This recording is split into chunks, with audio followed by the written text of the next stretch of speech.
هذا القرآن يوحدنا لطريق الخير يوجهنا. بسم اللہ الرحمن الرحیم۔ منہاج العربیہ کا یہ ہمارا تیسرا سبق ہے، اور آج کا ہمارا سبق ہے وہ ہے صفحہ نمبر 10 پر، یہاں نیچے سے ترجمہ کرو۔ تو یہ نیچے کچھ جملے ہیں جو اردو کے اندر ہیں، اس کا ترجمہ ہم کریں گے عربی میں۔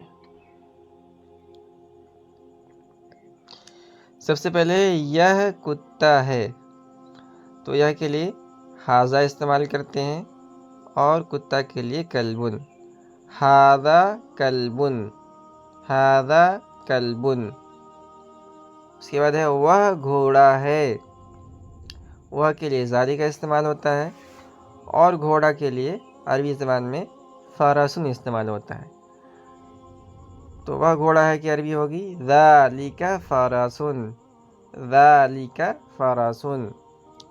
یہ اونٹ ہے، یہ کے لیے ہاذا استعمال ہوتا ہے، اور اونٹ کے لیے جملن، تو عربی ہوگی ھذا جملن، ھذا جملن۔ وہ کتا ہے، وہ کے لیے ذالک، اور کتا کے لیے کلبن، تو ہو جائے گا ذالک کلبن، ذالک کلبن۔ اس کے بعد یہ گھوڑا ہے، یہ کے لیے ہاذا اور گھوڑا کے لیے فرسن، ھذا فرسن، ھذا فرسن۔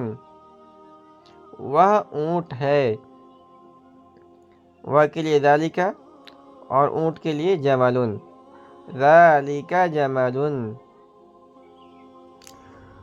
اس کے بعد ہے یہ قلم ہے، یہ کے لیے ہاذا اور قلم کے لیے قلمن، ھذا قلمن، ھذا قلمن۔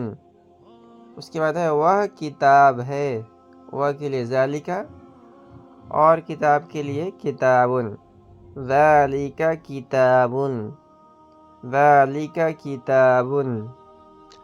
اس کے بعد ہے یہ انسان ہے، یہ کے لیے ہاذا اور انسان کے لیے انسانن، ھذا انسانن، ھذا انسانن۔ اس کے بعد ہے وہ حیوان ہے، وہ کے لیے ذالک، اور حیوان کے لیے حیوانن، ذالک حیوانن، ذالک حیوانن۔ اس کے بعد ہے یہ سوال ہے، یہ کے لیے ہاذا اور سوال کے لیے سوالن، ھذا سوالن، ھذا سوالن۔ اس کے بعد ہے وہ جواب ہے، وہ کے لیے ذالک، اور جواب کے لیے جوابن، ذالک جوابن، ذالک جوابن۔ اس کے بعد ہے وہ کتاب ہے، ذالک کتابن، وہ کے لیے ذالک، اور کتاب کے لیے کتابن، ذالک کتابن۔ وہ قرآن ہے، وہ کے لیے ذالک، اور قرآن کے لیے قرآنن، ذالک قرآنن، ذالک قرآنن۔ اس کے بعد ہے یہ عربی ہے، یہ کے لیے ہاذا اور عربی کے لیے عربی، عربیٌ، ھذا عربیٌ، ھذا عربیٌ۔